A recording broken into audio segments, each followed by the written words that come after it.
Welcome back to Fatafat cooking by doctor Srividya channel. இன்றைக்கி இந்த வீடியோவில் நம்ம எதை பற்றி பார்க்க போகிறோம் அப்படின்னா, ஒரு மஷ்ரூம் வச்சு செய்யக்கூடிய ஒரு ரெசிபி தாங்க. இதுக்கு வந்து தேவையான பொருட்கள் என்னென்னா, வெங்காயம் உங்களுக்கு தேவைன்னா போட்டுக்கலாம், இல்லாட்டி கூட ஸ்கிப் பண்ணிக்கலாம். வெங்காயம் வந்து இதழாக கட் பண்ணிக்கணும், பொடிசாலாம் கட் பண்ணக்கூடாது. இதழாக கட் பண்ணால் கொஞ்சம் வித்தியாசமாக லுக்கில் இருக்கும். அப்புறம் வந்து தக்காளி, நல்ல பழுத்த தக்காளி ஒன்று வந்து கட் பண்ணிக்கோங்க. இது வந்து நான் மஷ்ரூம் வந்து 200 கிராம் எடுத்திருக்கேன். இதோட நம்ம வந்து பெப்பரை ஆட் பண்ணி பெப்பர் ஃப்ரை தாங்க பண்ண போகிறோம். வாங்க இதை எப்படி செய்கிறதுங்கிறத பார்க்கலாம். இப்போ இது ஒரு கடாயில் வந்து கொஞ்சம் எண்ணெய் வந்து 1 டேபிள் ஸ்பூன் ஊற்றிருக்கேங்க. இப்போ எண்ணெய் சூடான பிறகு இந்த வெங்காயத்தை போட்டு கொஞ்சம் நல்லா வதக்கிக்கணுங்க.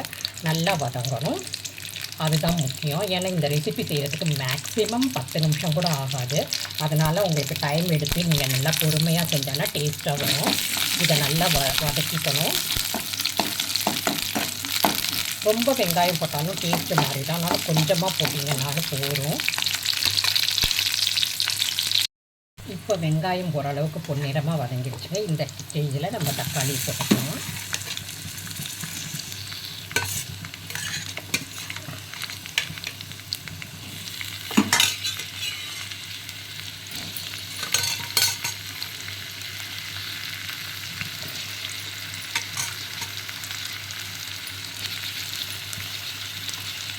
இதை வந்து இப்போ நல்லா மசிகிற வரைக்கும் வதக்கணுங்க. இப்போ சீக்கிரமாக மசியணுன்னா நம்ம உங்களுக்கு தெரியும், உப்பு போடணும்.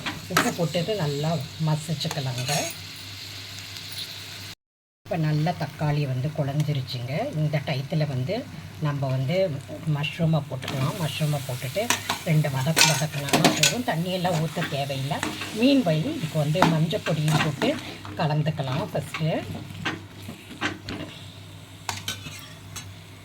இப்போ மஞ்சள் பொடியும் போட்டுட்டோம். இதை நல்லா பரட்டி விட்டுக்கலாம். இதில் மஷ்ரூமில் இருக்கிற தண்ணியே போதும் உங்களுக்கு.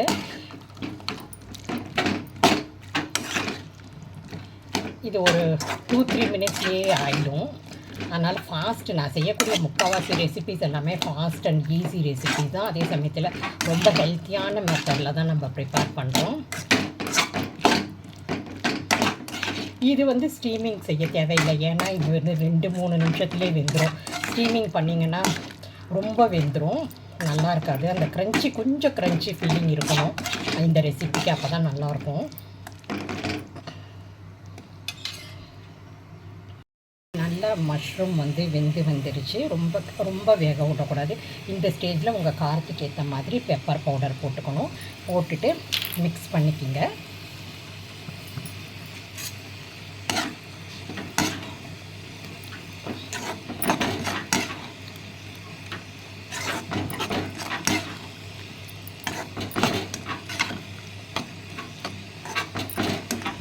ஸோ இந்த ரெசிபி வந்து எதுக்காக நம்ம செய்கிறோம் அப்படின்னா, இதில் போட்டிருக்க மஞ்சளும் மிளகும் வந்து நம்ம சளி பிடிச்சிருந்தாலோ இல்லை கபம் கட்டியிருந்தாலோ இந்த மாதிரி டயத்துலலாம் இந்த மாதிரி செஞ்சு சாப்பிட்றப்ப வந்து அந்த சளி வந்து பிடிச்சிருக்கிறதுலேருந்து நம்ம வந்து கொஞ்சம் ஈஸியாக தப்பிச்சுக்கலாம். அது ஒரு ப்ளஸ் பாயிண்ட்டு. அதை தவிர இந்த பெப்பர் வந்து நிறைய மருத்துவ குணங்கள் இருக்குது, டைஜஷனும் சீக்கிரமாக ஆகும்.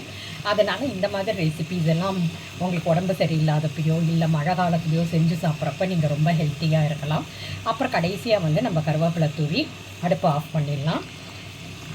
இப்போ நம்மளோட சுவையான மஷ்ரூம் பெப்பர் ரெசிபி வந்து ரெடி ஆகிடுச்சுங்க. இப்போ நாக்கில் எச்ச விடுற மாதிரி காரமான பெப்பர் மஷ்ரூம் சைட் டிஷ் வந்து ரெடி ஆகிடுச்சுங்க. ரெசிபி ரெடி ஆகிடுச்சு. நீங்களும் இதே போல் செஞ்சு ட்ரை பண்ணி பாருங்கள் மறக்காமல். அதே போல் எங்கள் சேனலையும் சப்ஸ்கிரைப் பண்ண மறந்துடாதீங்க. பெல் பட்டனை ஆல் பட்டனை எனேபிள் பண்ணிக்கோங்க. உங்களுக்கு இந்த மாதிரி சிம்பிளாக ஈஸியாக ஹெல்த்தியாக செய்யக்கூடிய ரெசிபீஸ் வேணும் அப்படின்னா எங்கள் சேனலை மறக்காமல் ஃபாலோ பண்ணிக்கோங்க.